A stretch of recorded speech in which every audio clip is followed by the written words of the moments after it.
Salut les amis de eSport TV, merci encore gars de la confiance renouvelée, merci de vous des likes, merci de vous des abonnés, merci également de baisser les commentaires gars. En plaisir renouvelé chaque fois de partager des informations yi mbokk sénégalais yi fépp fu leen mënti nekk 14 régions du Sénégal ak na wërngal këpp ñu ngi leen di jaajëfal ñi nekk également ci lal hôpital yi ci kër yi tëdd feebar yàlla na suñu borom fëgg seen bopp nga yor ak jàmm ñi nekk ci kaso yi nga xam ne également erreur judiciaire ak ji ñeneen ñu deful moo leen fa yóbbu suñu borom génn leen fa delluwaat leen seen i njaboot ñi dëddu àdduna suñu borom xaral leen àjjana fi doo si gars yi te yéexee ñu on avance ensemble dans la magie de eSport TV, l'actualité en continu.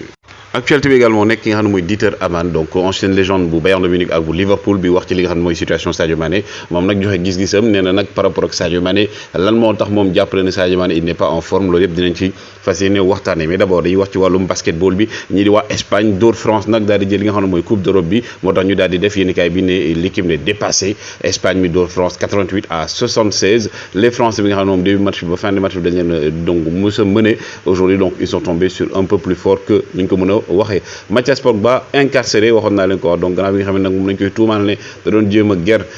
kii wam li nga xam ne nag mooy donc grand petit frère ma di ko chantage et tout yoon teg na ko loxo fi mu ne nii ñu daal koy tëj yaayam nag ak Pogba moom ca Italie dañ leen def sous sécurité policière ki ngeen gis ni également di Mason Greenwood am na ñu doon laajte naan fu mu nekk moom nag actuellement ba léegi ñi di waa Manchester United dañ ko sanctionné ndax dañoo ko doon ba gannaaw bi nga xam ne gelam da ko doon tuumaal ne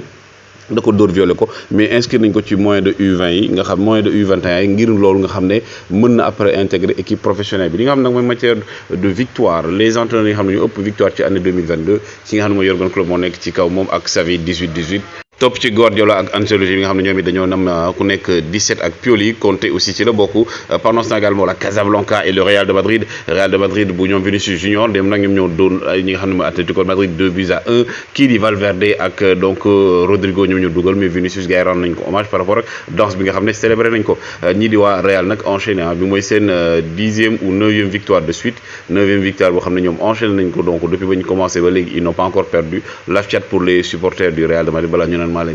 mais aussi le Real aujourd'hui trouvé un remplaçant pour Casemiro muy Tchouaméni qui a encore été exceptionnel Tchouaméni nga xam ne il a délivré une passe majestueuse une passe magnifique à ki nga xam ne mooy Rodrigo ci premier but bi nga xam ne nag moom moo taxoon ñoom daal actuellement ci bii plutôt excusez-moi bi tax ñu daal di rey match bi par rapport ak li nga xam ne mooy seen victoire ci Atlético de Madrid lii nag mooy classement bi donc Real Madrid 18 points Barça 16 Betis bu donc Sabadi am 15 topp ci également ci suuf waa Atlético de Madrid nekk à 10 points nekk 7e entre autres donc ñii di également Paris Saint-Germain Neymar toujours aussi excellent depuis début de saison bi 11 matchs 11 buts 8 passes décisives en championnat il est à 8 buts actuellement mooy meilleur buteur topp ci ki nga xam ne nag moom donc Kylian Mbappé mi am 7 buts donc en matière de but bi nga xam ne dugal nañ ko te penalty yi bokku ci kii di Messi il est à 980 matchs au total dugal na 672 matchs yoo xam ne benn nekku ci penalty kii di donc Cristiano Ronaldo 1130 matchs 671 yi donc moom tamit nekku ci ay penalty li nga xam ne aussi mooy classement bi du côté donc du Paris Saint-Germain et du championnat français Paris Saint-Germain moo nekk ci kaw rawee Marseille 2 points Paris Saint-Germain plutôt 22 points la am ki nga xam ne également nag moom mooy Monaco moom mi ngi ci 5e place avec 14 points Monaco de Crépin Diatta Auxerre moom nekk ci 16e place bi Auxerre de ki nga xam ne mooy Mbaye Amady Niang carton rouge yi nag waa championnat France ñu ëpp carton rouge gars actuellement imaginez ils sont à 34 cartons rouges championnat français Ligue 1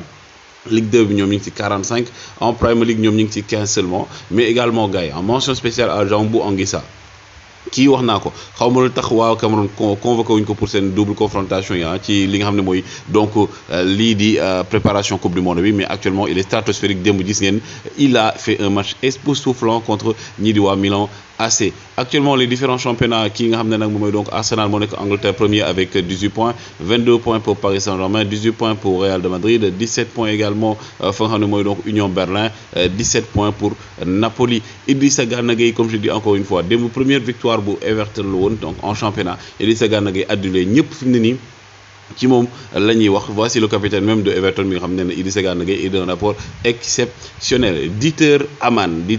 l'allemand donc l'ancien joueur de la Nationalmannschaft et du Bayern de Munich et de Liverpool moo wax na ci Sadio Kaiser Magnifique Mané pour moom nag Sadio Kaiser Magnifique Mané lu tax performé wu saison bi mooy que ne positionnement bi ñu ko def du position donc nee na Sadio Mané fi ñu koy joué loo du position parce que nee na moom dafa mel ne Sadio Mané il n'est pas heureux dafa mel ne Sadio Mané kontaanul actuellement par rapport li nga xam ne nag moom mooy donc début de saison parce que Sadio Mané il est à 5 buts en 10 matchs et qu'aujourd'hui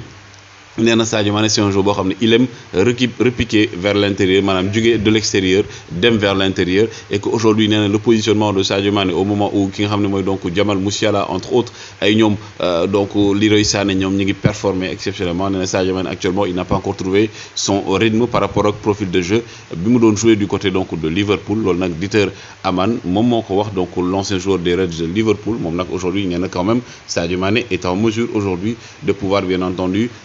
renverser la cadence comme la tendance comme on dit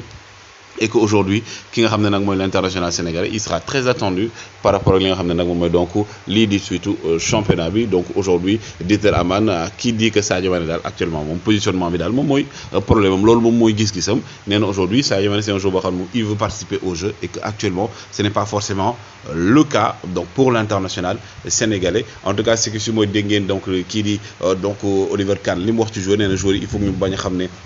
ñun waa Bayern du championnat du Ligue des championnats que ñu intéressé championnat bi aussi il faut que ñu relever wu et aujourd'hui en tout cas il compte sur Sadio Kay Magnifique Mané gars yi c'était la première actualité de la journée donc toujours un plaisir de vous servir joxe leen seen xalaat nag ci li Dieter Hamann wax wa leen di like wa leen di abonné on avance ensemble dans la magie de eSport TV gars yi jaa ngeen jëf